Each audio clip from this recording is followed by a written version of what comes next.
మిత్రమా, నీ కొరకే ఈ వీడియో. నీకు ఎంత ఆస్తి ఉన్నా, నీకు ఎంత అంతస్తులున్నా, నీకు ఎన్ని టాలెంట్స్ ఉన్నా, ఎన్ని బంగళాలున్నా, ఎంత బంగారం ఉన్నా, ఎంత పేరు, పలుకుబడి, హోదా, నీ కొరకు 1000 మంది చచ్చిపోవడానికి రెడీగా ఉన్నా వాళ్ళెవ్వరూ అవేవి నీ మరణాన్ని ఆపలేవు. మహా అయితే నువ్వు ఒక 70 సంవత్సరాలు బ్రతుకుతావు. మించితే బాగా మెయింటైన్ చేస్తే 100, అంతకు మించి బ్రతకలేవు. అయితే ఇది మనకి శాశ్వతం కాదు. ఈ భూలోకం మనకు శాశ్వతం కాదు. మరణిస్తాం.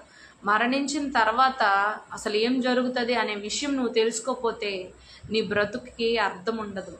ఆలోచించు మిత్రమా.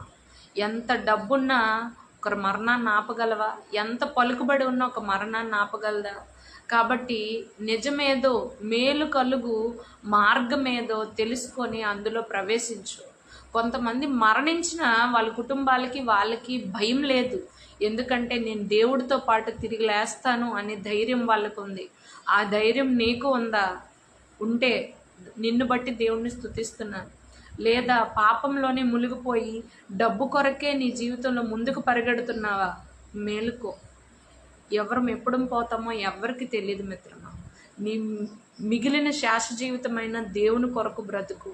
దేవుడు ఎవరో తెలుసుకో. దేవుడు నీకు ఖచ్చితంగా సహాయం చేస్తాడు. మేమందరం మీ కొరకు ప్రార్థన చేయడానికి సిద్ధంగా ఉన్నాం. దేవుడు మిమ్ముని, మీ కుటుంబాలని దీవించునుగాక. ఆమేన్.